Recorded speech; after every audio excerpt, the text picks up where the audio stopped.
Hi everyone, आकाश दिस side. So last व्हिडिओमध्ये आपण जेनकिन्सची CI/CD pipeline बघितली होती. ह्या CI/CD पाईपलाईनच्या ट्युटोरियलमध्ये ऑल्दो हा पार्ट 1 होता. ह्या व्हिडिओमध्ये आपण डिस्कस केलेलं की जो पण कोड आहे डेव्हलपर जो पुश करतो GitHubमध्ये तिकडून मग जेनकिन्सचं काम चालू होतं. जेनकिन्स काय करतो, पहिला तो कोड बिल्ड करतो, त्याच्यानंतर त्याची इमेज क्रिएट होते आणि ती इमेज क्रिएट करून त्याच्यानंतर ती डॉकर हबमध्ये किंवा ECR मध्ये आपण पुश करतो. आता ह्या व्हिडिओमध्ये आपण कंटिन्युअस डिप्लॉयमेंट किंवा कंटिन्युअस डिलिव्हरी ह्याच्यामधला फरक बघणार आहोत. सो बेसिकली जर कंटिन्युअस इंटिग्रेशन जे आपण लास्ट व्हिडिओमध्ये बघितलेलं दिस प्लस कंटिन्युअस डिप्लॉयमेंट ह्याला आपण एक CI/CD पाईपलाईन पण बोलतो.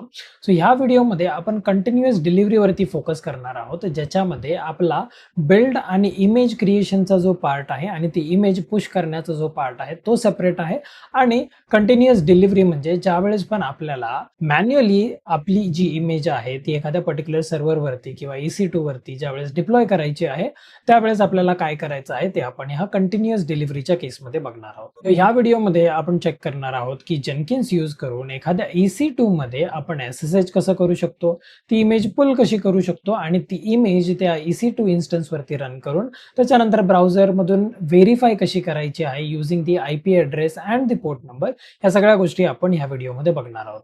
सो आतापर्यंत जर चॅनलला सबस्क्राईब केलं नसेल किंवा जर चॅनलवरती नवीन असाल तर make sure you are subscribing to the channel, कारण आपण असेच डेव्हऑप्स आणि programming related different topics cover करत असतो.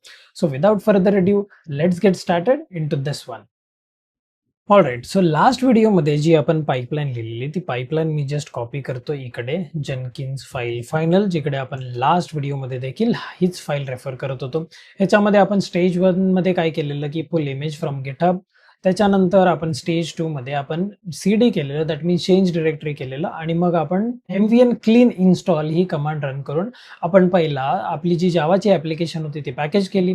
त्याच्यानंतर मग आपण त्याची डॉकर बिल्ड क्रिएट केली आणि मग पुढे जाऊन आपण तिकडे डॉकर लॉग इन केलं आणि डॉकर पुश केलं आपल्या डॉकर हब ह्या रिपॉझिटरीमध्ये. ठीक आहे. सो ह्या व्हिडिओमध्ये आपण ही जी इमेज आहे ती इमेज SSH करून पुल करण्याचा प्रयत्न करू. आता युजुअली जी आपली SSH ची प्रोसेस असते, फॉर एक्झाम्पल इकडे माझा एक EC2 इन्स्टन्स आहे. EC2 इन्स्टन्स मध्ये जर आपल्याला SSH करायचं असेल तर कोणत्या कोणत्या गोष्टी लागतात, तर पहिली गोष्ट जी आहे ती म्हणजे आपल्याला एक पेम फाईल लागते. पेम फाईल कशासाठी, की जी आपली की आहे किंवा की पेअर आहे ती इकडे आपल्या पेम फाईल मध्ये असते. त्याच्यानंतर आपल्याला तो युजर नेम एक लागतो त्या पर्टिक्युलर सर्व्हरचा आणि त्याच्यानंतर मग आपल्याला लागतो IP ॲड्रेस. ह्या 3 इम्पॉर्टंट गोष्टी आहेत ज्या यूज करून आपण एखाद्या सर्व्हरमध्ये SSH करतो. आता हे SSH करण्यासाठी लेट्स गो टू टर्मिनल आणि ह्या टर्मिनलमध्ये आपण काय करूया, SSH ही कमांड रन करूया. सो SSH ची कमांड काय बोलते आपली, SSH-i EU KP पेम ही पेम फाईल जी आहे किंवा की पेअर जी आहे ती मी माझ्या EC2 इन्स्टन्सला अटॅच केली आहे. त्याच्यानंतर Ubuntu that is my user name आणि मग पुढे जाऊन आपल्याला त्याचा IP ॲड्रेस द्यायचा आहे. आपल्या केसमध्ये हा वाला IP ॲड्रेस आहे आणि त्याच्यानंतर मी पेस्ट करतो. पेस्ट केल्यानंतर द व्हेरी फर्स्ट थिंग जी आपल्याला विचारली जाते की दी authenticity of the host can't be established.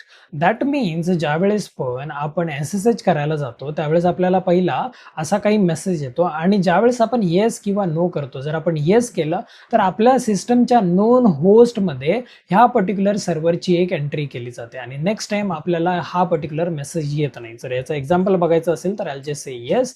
आता येस केल्यानंतर मी डायरेक्टली त्याच्यामध्ये गेलो, इकडे जर बघितलं तर 172.31.15.100 हा IP ॲड्रेस कुठून आला, तर हा IP ॲड्रेस माझा प्रायव्हेट IP ॲड्रेस आहे. इफ आय जस्ट मूव्ह दिस, इकडे जर आपण बघितलं हा आपला प्रायव्हेट IP ॲड्रेस आहे. सो आता मी या सर्व्हरला कनेक्ट झालोय. जर मी एक्झिट केलं आणि जर पुन्हा कनेक्ट करायचा प्रयत्न केला तर नेक्स्ट टाइम मला तो जो पॉपअप आहे किंवा तो जो मेसेज आहे किंवा जस्ट एक वॉर्निंग साईन आहे ती तिकडे येत नाहीये. सो आता जेनकिन्सच्या केसमध्ये पण आपल्याला तेच करायचं, बट जेनकिन्सच्या केसमध्ये आपण हा जो पॉपअप इकडे आलेला येस ऑर नो हे न देता आपण थोडंसं डिफरंटली आपली जेनकिन्सची पाईपलाईन ट्विक करणार आहोत. ती पाईपलाईन माझ्याकडे ऑलरेडी इकडे लिहिलेली आहे. So if I just show you, this is the pipeline. ह्या पाईपलाईनमध्ये मी काय बोलतोय की मला SSH करायचं आहे ह्या पर्टिक्युलर सर्व्हरमध्ये. सो सध्या आपण काय करूया की आपली डिप्लॉयमेंटची एक नवीन पाईपलाईन क्रिएट करूया. Let's go back to Jenkins आणि या जेनकिन्समध्ये जाऊन आपण एक नवीन आयटम क्रिएट करूया. Let's say YT deploy pipeline. ठीक आहे. सो त्याच्यानंतर ही पाईपलाईन टाईपचीच असेल. आय विल से ओके आपली अगेन द सेम स्टेप, मी इकडे काय करतो, हॅलो वर्ल्ड अप्लाय, सेव्ह करून मी बिल्ड करून बघतो. जस्ट आय नो की माझी सगळ्या गोष्टी इकडे प्रॉपरली चालणार आहेत, but still I am just verifying it. Verify केलं, माझी पाईपलाईन परफेक्टली फाईन इकडे चालते. त्याच्यानंतर मी पुन्हा जाईन कॉन्फिगरमध्ये. आता मला काय करायचं, पहिलं तर taste SSH to EC2 instance. आता ह्याच्यासाठी आपल्याला SSH एजंट हे प्लगइन जे आहे, जे जेनकिन्समध्ये ऑलरेडी येतं, ते आपल्याला यूज करायचं आहे आणि ते प्लगइन यूज करूनच मग आपल्याला आपला कोड लिहायचा. आता ह्याच्यासाठी आपण 3 गोष्टींचा इकडे डिस्कशन केलं. पहिली गोष्ट काय आहे की पेम फाईल आहे, त्याच्यानंतर उबुंटू युजर नेम आहे, IP ॲड्रेस आहे. ह्या 2 गोष्टी तर ठीक आहेत, ह्या 2 गोष्टी आपण हार्ड कोड करू शकतो. बट या पेम फाईलचं आता करायचं काय? सो ही पेम फाईल जी आहे ती आपल्याला क्रेडेन्शियल मध्ये जाऊन क्रिएट करावी लागते. So if I just go to let's say Jenkins मध्ये, let's leave this for now. Setting मध्ये जर गेलो, सेटिंग मध्ये जाऊन इथे आपल्याला पहिलं प्लगिन्स मध्ये यायचं. प्लगिन्स मध्ये येऊन इथे SSH टाईप करायचं आहे आणि इकडे आपला SSH एजंट नावाचा, जर मी इन्स्टॉल्ड प्लगिन मध्ये जर गेलो आणि इथे जर मी SSH सर्च केलं तर माझ्याकडे हा SSH एजंट नावाचा प्लगिन ऑलरेडी इकडे इन्स्टॉल्ड आहे, जो प्लगिन मी यूज करून मी एका EC2 इन्स्टन्स मध्ये SSH करू शकतो. आता ह्या प्लगिनला लागतं एक पेम फाईल किंवा त्याला बेसिकली आपलं जे क्रेडेन्शियल आहे ते लागतं. सो ते क्रेडेन्शियल टाकण्यासाठी we will go to setting मध्ये जाऊन आपण जाऊया क्रेडेन्शियल मध्ये. ह्या क्रेडेन्शियल मध्ये आपल्याला इकडे ऍड क्रेडेन्शियल करायचं. ऍड क्रेडेन्शियल ज्यावेळेस आपण इकडे करतो, let me just put it over here और मे बी इकडेच ठेवूया. इकडे जर आपण बघितलं तर आपल्याकडे डिफरंट टाईप आहेत. युजर नेम अँड पासवर्ड नाही, आपल्याला युजर नेम पासवर्ड यूज नाही करायचा. गिटहब ॲप यूज करायचा आहे का, तर तो पण नाही यूज करायचा. आपल्याला SSH करायचा आहे with user name and the private की. आपल्याकडे प्रायव्हेट की ऑलरेडी आहे, जी माझ्या सिस्टमवरती मी डाउनलोड करून ठेवले. I will select this one आणि I will click on next.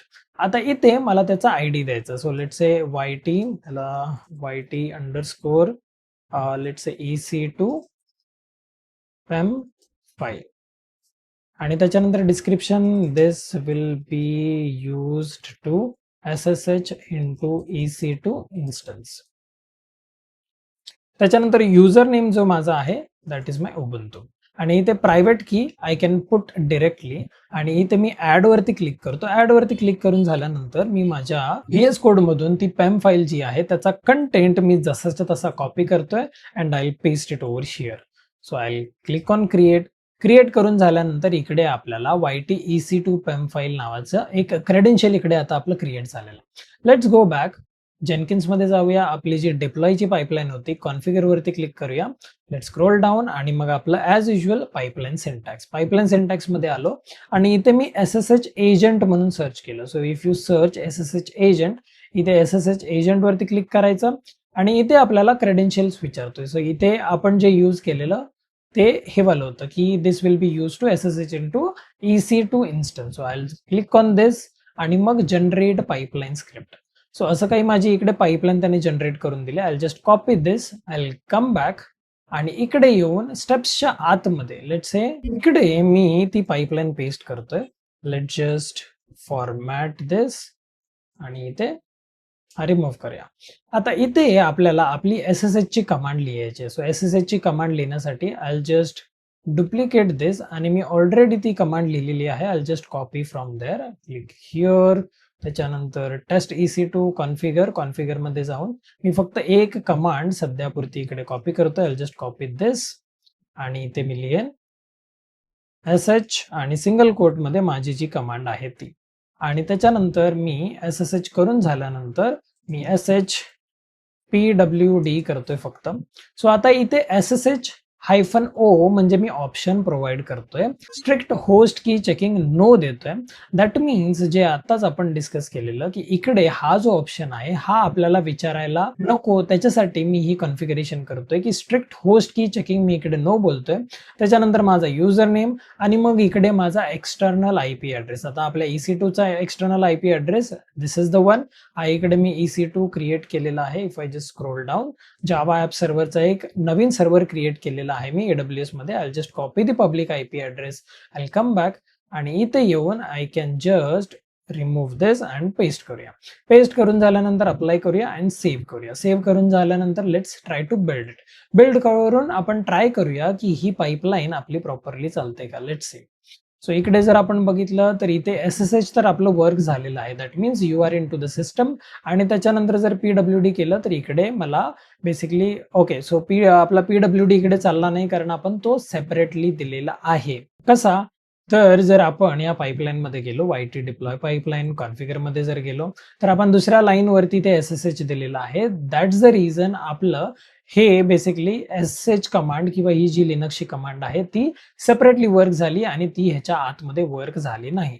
ह्याच्यासाठी आपल्याला काय करावं लागेल, इथे सिंगल कोट द्यावं लागेल आणि त्याच्या आतमध्ये ज्या पण कमांड आपण SSH केल्यानंतर तिकडे रन करायच्या आहेत त्या सगळ्या कमांड आपल्याला या सिंगल कोट मध्येच द्याव्या लागतील. सो आता जर ही कमांड मी किंवा ही पाईपलाईन जर मी सेव्ह केली आणि जर अप्लाय करून जर बिल्ड नाव केली, देन यू वुड सी की जे आपलं आउटपुट असेल तिथे आपल्याला त्या पर्टिक्युलर सर्व्हरवरच आउटपुट बघायला मिळेल. So if I show you SSH केलं आणि SSH करून PWD पण झालं आणि होम उबुंटू पण इकडे आपल्याला प्रिंट करून मिळालेलं आहे. जर अजून आपल्याला व्हेरीफाय करायचं असेल कॉन्फिगर मध्ये जाऊन इकडे मी काय करतो की mkdir YT deploy test folder नावाचा एक फोल्डर क्रिएट करूया. Apply save and let's build now वरती क्लिक केलं त्याच्यानंतर अगेन आपली पाईपलाईन इकडे एक्झिक्यूट होईल.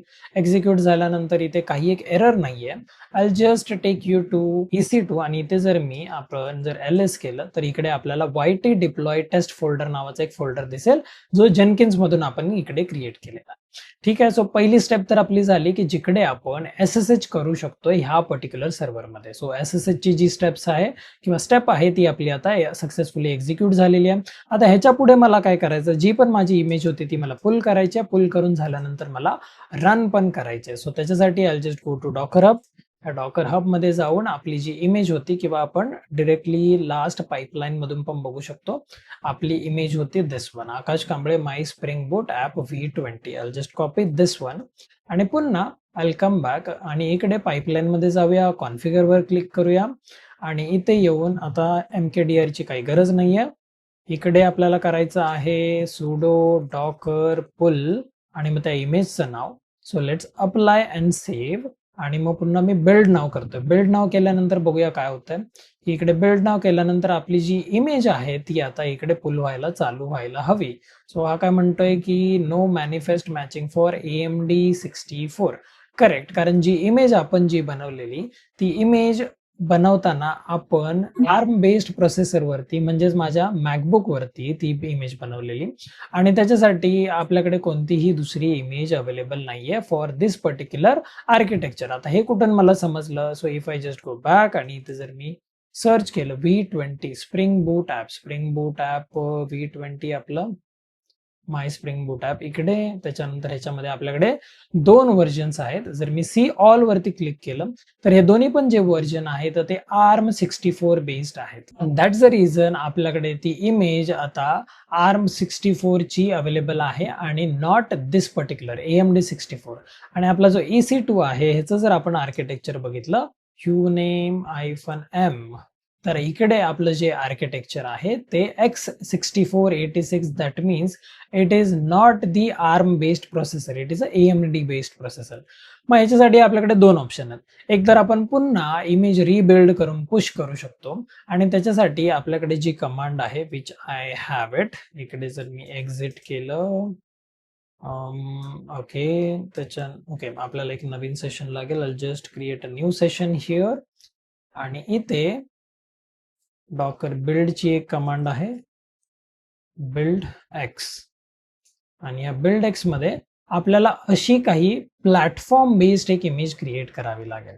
ठीक आहे. सो इथे मी आपली जी डॉकर बिल्ड ची कमांड होती लास्ट सेशन मध्ये जी आपण बनवलेली ती ARM बेस्ड झालेली आहे. जर आपल्याला चेंज करायचं असेल तर we can simply change this particular thing. So जर मी हे कॉपी केलं, let's say I am copying this. आपण आपल्या आधीच्या स्क्रिप्ट मध्ये जाऊया आणि त्याच्यानंतर कुठे आपली आधीची pipeline YT build pipeline configure scroll down आणि इकडे आपल्याला इथे ही जी स्टेप आहे इथे आपल्याला चेंज करायचं. सो SH मी ती पूर्ण कमांड इकडे पेस्ट करतोय आणि ते build x platform Linux AMD आणि ह्यालाच मी V30 करतो. सो आय जस्ट कॉपी दिस आणि याचा जो टॅग आहे तो मी इकडे V30 करतो. सो जी V30 वाली जी इमेज असेल ती आपली AMD प्रोसेसरची इमेज असेल. So I am just building this one आणि आपल्याला अगेन खाली येऊन पण तीच इमेज इकडे टॅग पण करायची आहे आणि तीच इमेज आपल्याला इकडे पुश पण करायची आहे. ठीक आहे. सो आतापर्यंत आपण काय केलं की जी आपली एक्झिस्टिंग वाली कमांड होती डॉकर बिल्डची ती बिल्डेक्सने रिप्लेस केली, अप्लाय करतो, सेव्ह करतो आणि त्याच्यानंतर ते बिल्ड नावावरती क्लिक करतो. आता ह्या पॉइंटला काय होईल की जी नवीन इमेज असेल V30 वाली टॅग जो आहे तो V30 वाला आहे, ती नवीन इमेज आपली इकडे पुश होईल आणि इकडे जाऊन जर आपण ती व्हेरीफाय केली तर इकडे आपल्याला AMD 64 वाली ती इमेज बघायला मिळते. So let's wait. इथे काय म्हणतोय हा की ओके चुकीच्या याच्यामध्ये आहोत आपण. बिल्ड पाईपलाईन आपली फेल झालेली आहे. What is it saying?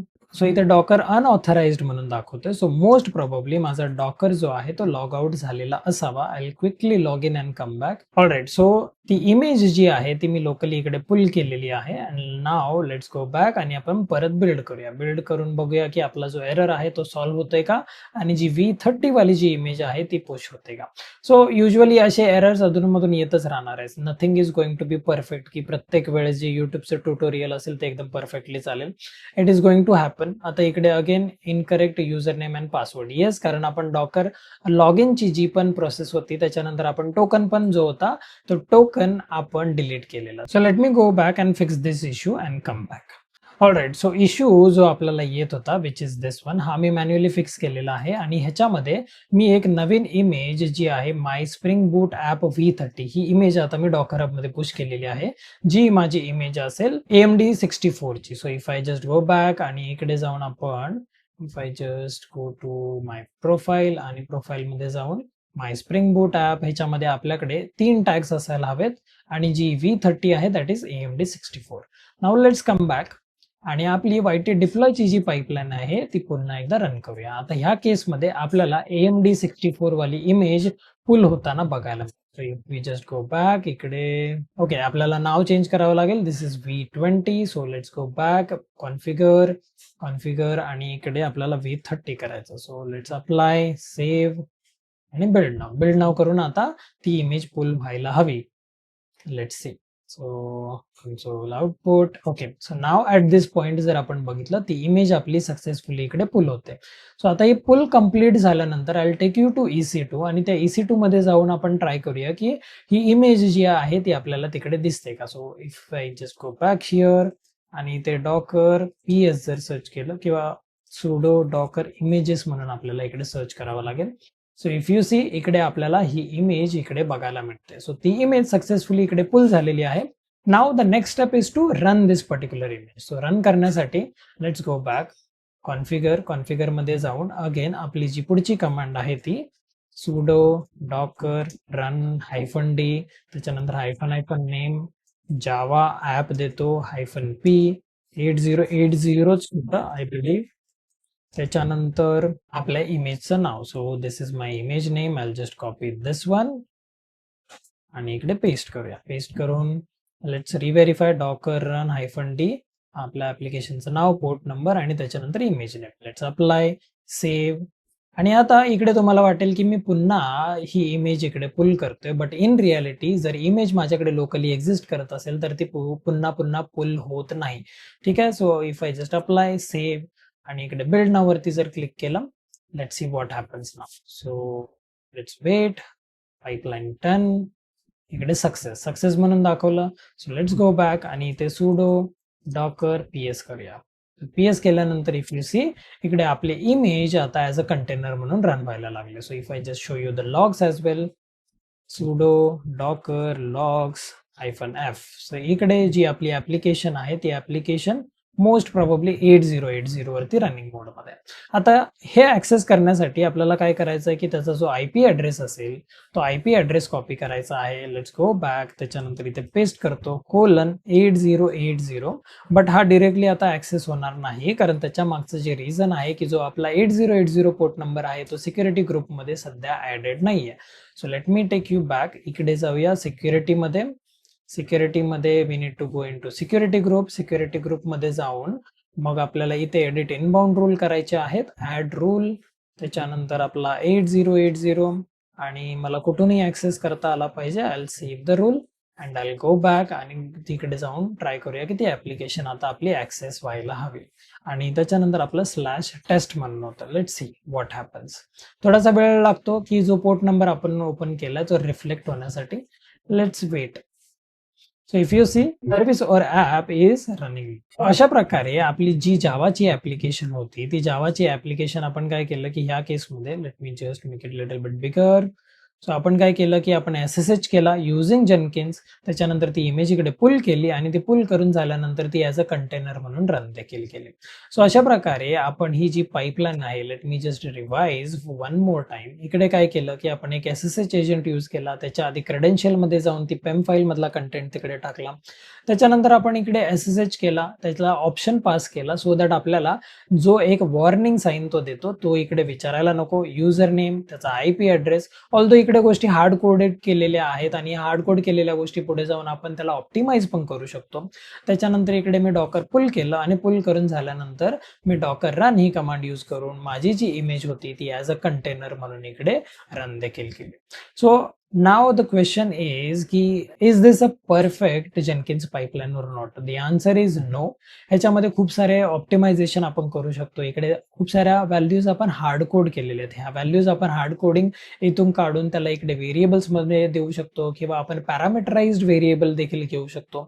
So there is always scope for improvement. कोणतंही सेशन किंवा कोणतीही व्हिडिओ बघून डोंट बी लाईक की ही जी व्हिडिओ आहे that is the ultimate truth.